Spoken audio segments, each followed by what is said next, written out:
চোখ পরিপূর্ণ খুলে শুকনো ঢোক গিলল। ঠোঁট শুকিয়ে কুঁচকে গেছে। শুকনো জিহ্বার মাধ্যমে ভেজানোর চেষ্টা করে ব্যর্থ হলো।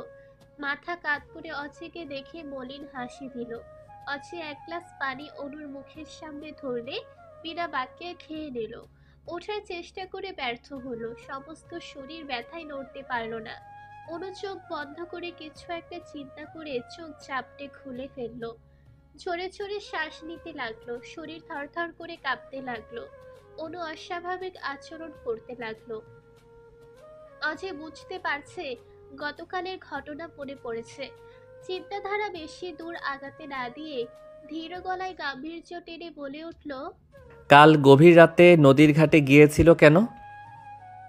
আমি করছো কেন? আমি ঠিক সময় না গেলে রাস্তার নেড়ি কুকুরগুলো ছাগলের বাচ্চা মনে করে খেয়ে ফেলতো। গায়ে তো 10 কেজি গোশত নেই, সেখানে কুকুরের খোরাক হতে কেন গেলে? অনু গোল গোল চোখ করে ট্যাপ ট্যাপ করে অচির দিকে দেখলো। কিছু বলতে চেয়েও বলতে পারছে না। বলো, রাতে বের হয়েছিলে কেন? অনু দুই হাত দিয়ে মাথা চেপে ধরলো। চোখ দিয়ে অশ্রু গড়িয়ে পড়ছে। আমার কি হয়েছে? হাতের ক্যানাল দেখিয়ে মোলায়েম কণ্ঠে জিজ্ঞাসা করলো। অচির যেন প্রশ্নেরই অপেক্ষা করছিল। ভাইয়া গায়ে হলুদের সময় তোমাকে না পেয়ে বাসার সবাই খুঁজতেছিল।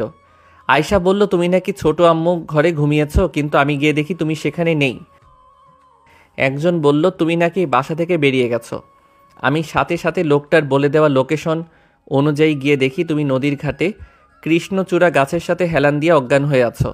হাতে পায়ে আঁচড়ের দাগ, মনে হচ্ছে তোমার কামালের এই দাগ। অনু অবাক হয়ে অচির কথা শুনছে। কিন্তু ভাইয়া, অচি অনুভার হাত টেনে নিয়ে বলে, কোনো কিন্তু না, তোমার হাত দাও দেখি। এত বড় নখ রাখার কারণ কি? দেখো তো মশার কামড় খেয়ে নিজের শরীর নিজে কি করেছো। অচির শঙ্খভাবে ঘাড়ের বাহুর হাঁচুরের দাগগুলো দেখিয়ে দিল। ভাইয়া কাল কাল কি? আমাকে দুইজন দুইজন কি? অনু চোখ বন্ধ করে অশ্রু ছেড়ে দিল। ফোলা ফোলা নেত্র যুগল দিয়ে পানি চুয়ে চুয়ে পড়ছে। বড় ভাইয়া বিয়ে হয়েছে? না তো, রাতে হলুদ দিল, আজকে বিয়ে কেন বলো তো? অনু মাথা শক্ত করে চেপে ধরে চিৎকার দিয়ে উঠল। ভাইয়া, বলো। শান্ত শীতল গলায় বলল, আমি কি তাহলে স্বপ্ন দেখেছি সব? আমার সাথে কাল যে ভয়ঙ্কর ঘটনা ঘটলো তা কি স্বপ্ন ছিল? বলেন ভাইয়া। অজি ভাবলেশীন ভাবে অনুর দিকে তাকিয়ে ভ্রু কুঁচকে জিজ্ঞাসা করল। কাল তোমার সাথে কি হয়েছে? অজির কথার ধরন দেখে অনু চিন্তায় পড়ে গেল। ছোট্ট মাথা কিছুই ঢুকছে না। আমি মনে হয় স্বপ্ন দেখেছি। কি দেখেছো বলো আমাকে। রাগ হবেন না তো? অজি চোখের ইশারায় না করলো। অনু অজি ডাকা পর্যন্ত সব বলল। তারপর? অচে চাচ্ছে অনু মনের কথাগুলো বলে হালকা হয়ে যাক, অন্যথায় এটা মাথার মধ্যে ঘুরঘুর করছে। আপনি ডাকছেন শুনে গিয়ে দেখি আপনি না, দুইজন অপরিচিত ছেলে দাঁড়িয়ে আছে। আমাকে দেখে বলে আপনি গাড়িতে আমার জন্য অপেক্ষা করছেন। আমার বিশ্বাস হয়নি। তখন তারা আপনার ফোন থেকে আসা একটা এসএমএস দেখিয়ে বলে আপনি ডেকেছেন। এসএমএসে কি লেখা ছিল? অচে চিন্তায় পড়ে গেল। তার ফোন থেকে কে এসএমএস করবে?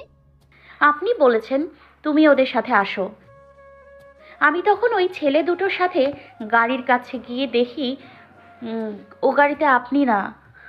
আমি ওদের দিকে তাকালে ওরা কেমন করে যেন আমাকে দেখছিল।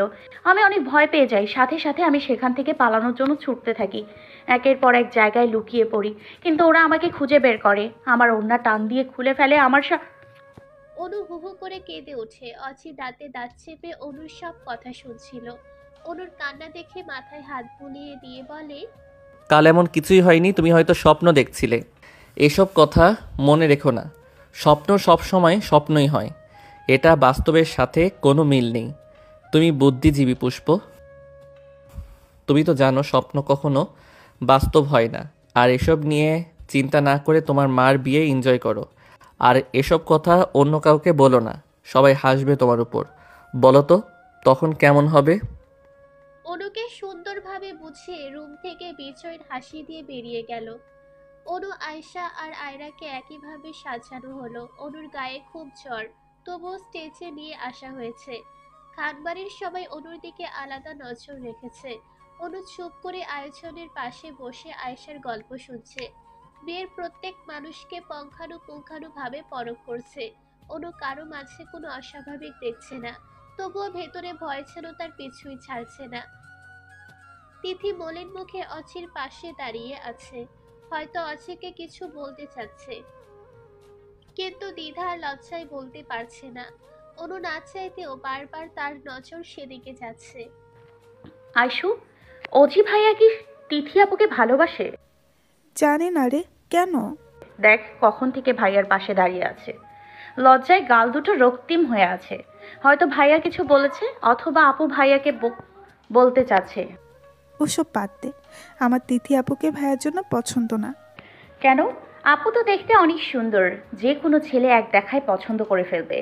তাছাড়া আপুর ব্যবহার মাশাআল্লাহ অনেক ভালো, আমাদের খানবাড়ির যোগ্য বউ হবে।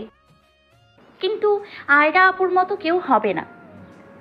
হুম, কিন্তু তোর চোখ অন্য কিছু বলছে। কি কি বলছে? তুই অজি ভাইয়াকে ভালোবাসিস? আয়েশা কাট চোখে শুনে অনু একটু ঘাবড়ে গেল। না। আমাকে মিথ্যা বলতে হবে না। অনুর চোখ ভরে উঠল। এই মেয়েটিকে কিছুই বলা লাগে না, তার চোখের ভাষা এক নিমেষেই পড়ে ফেলে। কোনো কথা না বলে স্টেজ থেকে উঠে বাসায় আসলো। রুমে দরজা লাগিয়ে ঘুমিয়ে গেল। আয়াচের বিয়ে সুন্দরভাবে হয়ে গেল। নতুন বধূকে স্বামীর রুমে পাঠিয়ে যে যার রুমে চলে গেল। অনু ভোরে ঘুম থেকে উঠে ছাদে আসলো। সূর্যের কিরণে পুরো নগরী আলোকিত হয়ে আছে। আজ ঘুম ভাঙে দেরিতে, তবুও বাসার কেউ এখনো ওঠেনি। অনু কবুতরগুলো ছেড়ে দিয়ে মাটির মধ্যে খাবার দিল, ছোট ছোট কয়েকটা পটে পানি দিল, ছাদের সমস্ত গাছে পানি দিল। মনটা ফুরফুরে লাগছে। কাল স্বপ্নটাকে সত্যি ভেবে আয়াচের বিয়ের আনন্দ মাটি হয়েছে ভেবে একটু খারাপ লাগলেও গায়ে মাখল না। অচির বাগানের দিকে তাকিয়ে আছে এক ধ্যানে। প্রতিটি বাগান পরিষ্কার আর স্বচ্ছ, অনেক মালি কর্মচারী দেখভাল করে। অচি দেশের বাহিরে যাওয়ার পর আয়াজ তত্ত্বাবধান করছে। পাশে কারো উপস্থিত অনুভব করে ঘাড় ঘুরিয়ে দেখে তিথি দাঁড়িয়ে আছে। তিথিকে দেখে অনু মুচকি হাসলো। কি করো অনু? কিছু না আপু। এই বাগান কি তোমাদের পারিবারিক? অজি ভাইয়ার পার্সোনাল। চলো নিচে থেকে ঘুরে আসি। চলেন, আয়েশাকেও নিয়ে যাব। অনু, আয়েশা, তিথি আর নাহিদা মিলে অচির পেয়ারা বাগানে ঢুকলো। আয়েশা একটা গাছ দেখিয়ে বলল, নাহিপু, এই গাছের পেয়ারা অনেক মিষ্টি। পেয়ারাগুলো আকারে ছোট কিন্তু খেতে দারুণ। আয়েশা 3 পিস নিয়ে তিথি আর নাহিদা আর নিচে একটা নিল। অনু, তুমি খাবে না? তিথির দিকে তাকিয়ে অনু বলল, তিথি আপু, অনু পেয়ারা খায় না, পেটে ব্যথা করে। গ্যাস? অ্যালার্জি। অনুর জন্য বাসায় পেয়ারা তোলে না, যার ইচ্ছা বাইরে খেয়ে যাবে। ও নাহিপু, তোমার মন খারাপ নাকি? না রে আইসু, একটু মাথা ব্যথা করছে। অনু নাহিদার কাছে এসে বলল, নাহিপু, তুমি তাহলে বাসায় যাও। ঘুরতে ভালো লাগছে। চলো তাহলে কলা বাগানে ঢুকি। কলা পেকে আছে। গাছের পাকা কলা খেতে অনেক মজা। কলা বাগানে ঢুকে দেখে প্রায় গাছের কলা একটা দুইটা করে পেকে আছে। 3 জন অনেক চেষ্টা করেও একটা কলা পারতে পারলো না। অনুর মন খারাপ হয়ে গেল। আয়শা, একটা কলাও খেতে পারবো না? মুখ কুচকে বলল, অনু, আমি আইমান ভাইয়াকে ডেকে আনি, তুই থাক। আয়েশা বাসার উদ্দেশ্যে যেতে গিয়েও থেমে গেল পেছনে গমগমে পুরুষালী কণ্ঠে। তোমরা এত সকালে এখানে কি করছো? তিথির চোখ চকচক করে উঠল অচিকে দেখে। অচি সোজা অনুর পাশে দাঁড়ালো।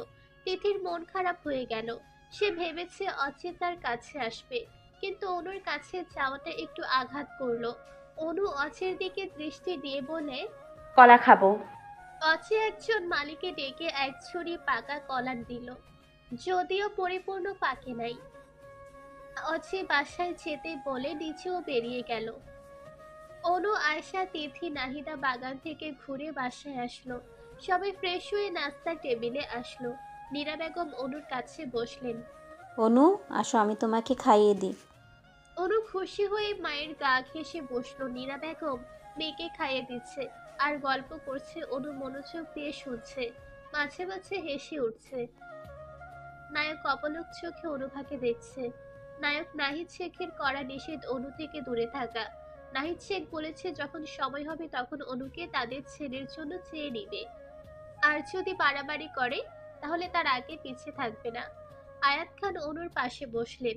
অনুর মাথায় হাত বুলিয়ে বলে, আমার আম্মাজান কি মায়ের হাতে খাবার খাচ্ছে? অনু মুচকি হাসে।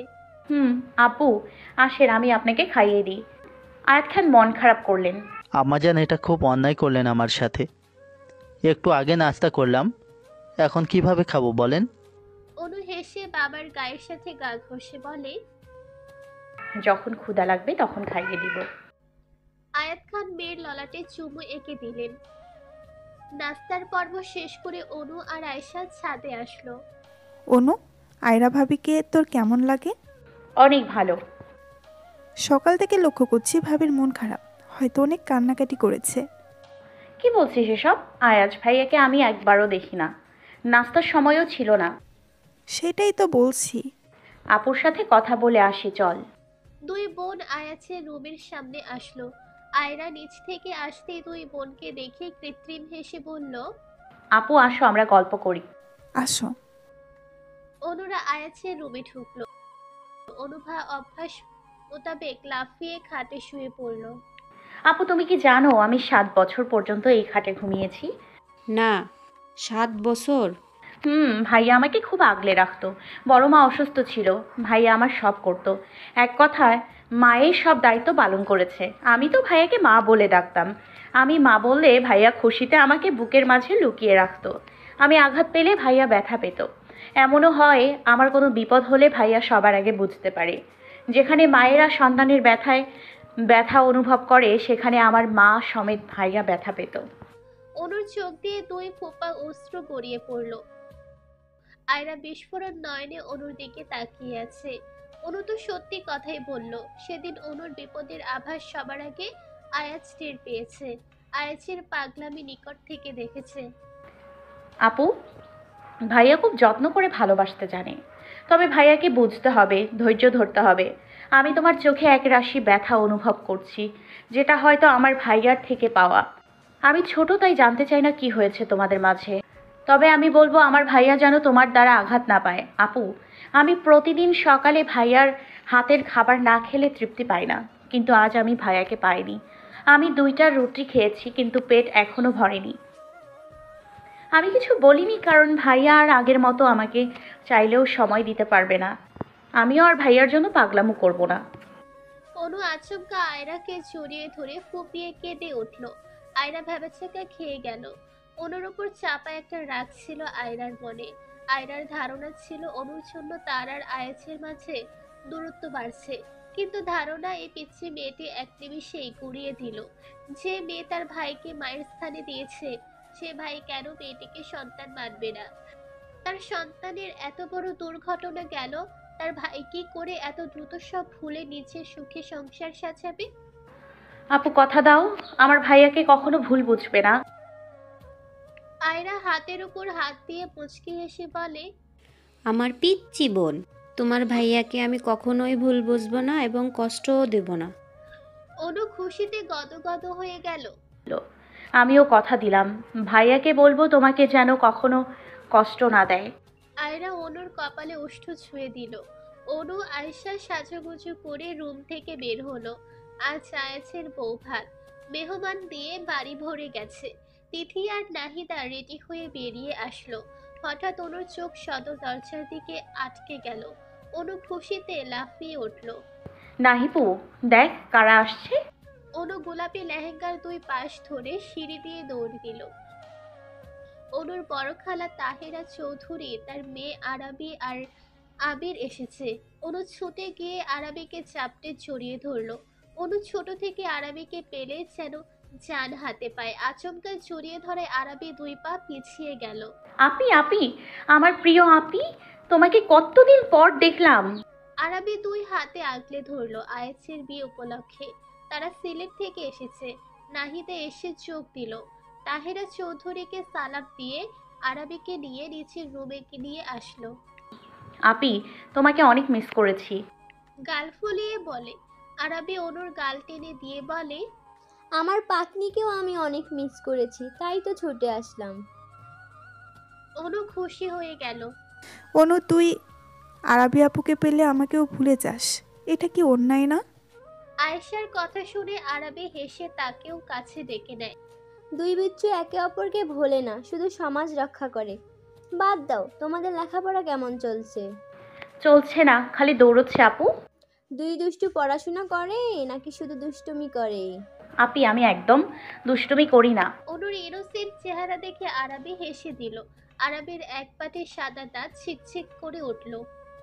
আপি, তোমাকে একদম ডল ডল লাগে। এখন তো আরো সুন্দর হয়ে যাচ্ছ। তোমাকে দেখলে আমার টুক করে খেয়ে ফেলতে ইচ্ছে করে। আরাবি অনুভার কান টেনে ধরল। দুষ্টু মেয়ে, পাকনি হয়ে গেছো। নাহিদা রুমে এসে আরাবির পাশে বসলো। আরবি, তোর দিনকাল কেমন কাটছে? ভালো কাটছে, পড়ালেখার চাপে পিষ্ট হয়ে যাচ্ছি। নাহিদা আর আরাবি কয়েক পাশের ছোট বড়, তাই তারা তুই তোকারি করেই কথা বলে। ভাইয়ের খবর কি? ভালো, মাঝে মাঝে কথা হয়। এই বছর চলে আসবে। ভাইয়ের রাগ কি এখনো কমে নাই? ভাইয়া কখনোই বেশি দিন কারোর ওপর রাগ করে থাকতে পারে না। বাহিরে যাবার কয় বছর হলো? 10 বছর। মা মাঝে মাঝে খুব কাঁদে রে, আমার খুব খারাপ লাগে। বড় ছেলে এত বছর হলো বাহিরে থাকলে কোন কোন মা ঠিক থাকে? সেখানে বড় ফুফু তো একদম নরম মনের মানুষ। আবির এখন কিসে পড়ে? Inter first year. অনুবা আর আবির 3 মাসের ছোট বড়, তাই তো দুই ভাই বোন একই ক্লাসে, তাই না অনু? অনু মাথা দিয়ে হ্যাঁ বোঝালো। আপি, তোমরা কোন ভাইয়ার কথা বলছো? আরাবি কপাল কুঁচকে বলে, তুই আবদিশাম ভাইয়াকে ভুলে গেছো? তুমি তো ভাইয়াকে শ্যামবাই বলতে। অবশ্য মনে না থাকারই কথা। ভাইয়া সম্পর্কে বাসায় কথা খুব কম হয়। তখন তুমি অনেক ছোট ছিলে, তখন তোমার বয়স 6 কি 7 ছিল। ও, নু, আবরিশমান ভাই কিন্তু আরবের থেকেও সুন্দর। তোমার জিহ্বাকে সংযুক্ত রাখিও। কেন? আরবিকে দেখলেই যদি টুপ করে খেতে ইচ্ছে করে, তাহলে আবরিশমান ভাইকে দেখলে কি করতে ইচ্ছে করবে? আরাবি আর নাহিদা হিহি করে হেসে উঠল। তাহেরা চৌধুরী নীরা খানের কাছে বসে দুনিয়ার গল্প ছুড়ে দিল। দুই বোনের 3-4 বছর পর দেখা হয়েছে। বুবু, আমি ভাবতেও পারিনি তুমি আসবে। আমি তোমাকে বোঝাতে পারবো না আমার কত খুশি লাগছে। নীরু, তুই আগের মতোই বাচ্চা আছিস, তোর জন্যই আসছি রে। তোর এই হাসি খুশির চেহারাটা দেখার জন্যই এত দূর আসা। আবিশামের খবর কি? দেশে আসবে কবে? কয়েক মাস পর একেবারে আসবে। একদিনও খোঁজ নেয় না বুবু। এত কঠোর দিল কি করে হলো? আমাকে ছাড়া কিছুই বুঝতো না, অথচ দেখো আমাকে হয়তো ভুলে গেছে। একটা কথায় যে ও এত রেগে যাবে আমি বুঝি না। আমার ছেলেটা কত শান্ত নরম মনের ছিল, তুই ছাড়া তো কেউ ভালো করে বলতে পারবে না। কথায় কথায় হাসা, দুষ্টুমি করা, সবার সাথে বসে আনন্দ করা, কিছুই নেই আর। 10টা বছর হলো যে গেছে, কখনো আমি হাসতে দেখি নাই। যতক্ষণ কথা বলে মুখ গম্ভীর করে থমথমে গলায় শব্দ বের করে। তাহেরা চৌধুরী চাপা তপ্ত শ্বাস ছাড়লেন। আয়রাকে আরাবে সুন্দর করে সাজিয়ে দিল, সাথে অনু আয়েশাকেও। তিথি আরাবের সাথে সুন্দরভাবে মিশে গেছে। আয়াস প্রশ্ন শুনে তিথি হেসে দিল। ভাইয়া কাল আসবে তোমাকে নিতে। অনুভা জিজ্ঞাসা করলো, তোমাদের বাসায় কে কে আছে? আমি আর ভাইয়া ছাড়া পৃথিবীতে কেউ নেই। তিথির মুখ মলিন হয়ে গেছে। সরি আপু। সরি বলার কিচ্ছু নাই। তাছাড়া আমার উচিত ছিল তোমাদের সব বলা। কোনো ব্যাপার না। আনন্দ ফুর্তির মাঝে আয়াচের অনুষ্ঠানের সুন্দরভাবে পার হয়ে গেল। 3 দিন পর অনু চুপ করে মায়ের কাছে বসে আছে। কেন যেন মাকে ছাড়তে ইচ্ছে করছে না। অনু 2 হাত দিয়ে নীরা খানকে জড়িয়ে ধরল। আম্মু, তোমার সবটুকু ভালোবাসা আমাকে দিয়ে যাও, আমার খুব তৃষ্ণা পেয়েছে। অনুর কথা শুনে নীরা খান হেসে দিয়ে মেয়েকে বুকে টেনে নিল। আমার সমস্ত ভালোবাসা, আদর, স্নেহ সব তোমার মা। তোমার জন্যই আমরা দূর দেশে পড়ে আছি। আমার কিছুই লাগবে না আম্মু, তোমরা পাশে থাকলেই হবে। মেয়েকে পরপর কয়েকটা চুমু দিল। সন্ধেয় সবাই চলে যাবে। রাত 8টার দিকে তাদের ফ্লাইট। বাসার সব মেহমান চলে গেছে। আজ আয়মান আয়ান সবাই যাবে। সব ভাই বোন কত মজা করলো, আজ থেকে আবার একা হয়ে যাবে। অনুর খুব মন খারাপ।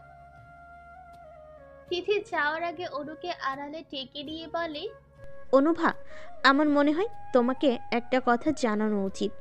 কি কথা আপু? কিভাবে বলি? সমস্যা না হলে বলো। আমাকে তোমার ভাবি হিসাবে কেমন লাগবে? তিথির কথা শুনে রুয়া স্তব্ধ হয়ে গেল, বিস্ফোরিত নয়নে তাকালো। তিথি মুচকি হেসে চলে গেল। অনু 10-12 মিনিট ঠায় দাঁড়িয়েছিল। তিথি অচির দিকে ইঙ্গিত দিয়েছে, এটা বুঝতে দেরি হয়নি। সবাই বাসা থেকে বেরিয়ে গেল। অচি তাদের নামিয়ে দেওয়ার জন্য সাথে গেল। অনুকে অনেক বলেও কেউ নিতে পারল না। প্রতিবার যাওয়ার আগে লুকিয়ে থাকলেও এবার নিরাখার আর আয়াত খানকে এক মুহূর্তের জন্য ছাড়তে চাইল না। অনুকে আয়াত খানের হাতে ফোন দিয়ে গেছে আর বলেছে সব থেকে ভালো ফোন পাঠিয়ে দেবে। অনুভা বিছানায় গুটিসুটি মেরে এক কোণায় বসে আছে, চোখ দিয়ে অনর্গল পানি ঝরছে। আয়াজ রুমে যাওয়ার সময় অনুর রুমের দরজা খোলা দেখে ভেতরে ঢুকলো। রুমের লাইট অফ করা, চাপা ফোপানোর আওয়াজ পেয়ে দ্রুত লাইট জ্বালিয়ে দিল। অনুকে কাঁদতে দেখে লাফিয়ে খাটে উঠল। অনুপাকে কি হয়েছে? এভাবে কান্না করছো কেন? অনু ফুপিয়ে ফুপিয়ে কাঁদছে, কথা বলতে পারছে না। আব্বু আম্মু চলে গেছে। তো কি হয়েছে? প্রতিবারে তো যাও, তখন কান্না করো না?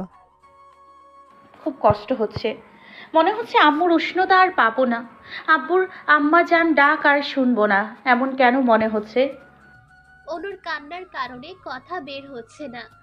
অনু, তুমি যদি এত কান্না করো, আমি এক্ষুনি কাকাকে ফিরে আসতে বলবো। দেখো অনু, চেহারার হাল কি হয়েছে। আব্বু আম্মুর জন্য আমার কখনো এমন লাগেনি। মনে হচ্ছে একবার আম্মুর বুকে মাথা রাখলে খুব শান্তি লাগবে। তুমি লেখাপড়ায় মন দাও, আমি কিছুদিন পর তোমাকে নিয়ে ঘুরে আসবো।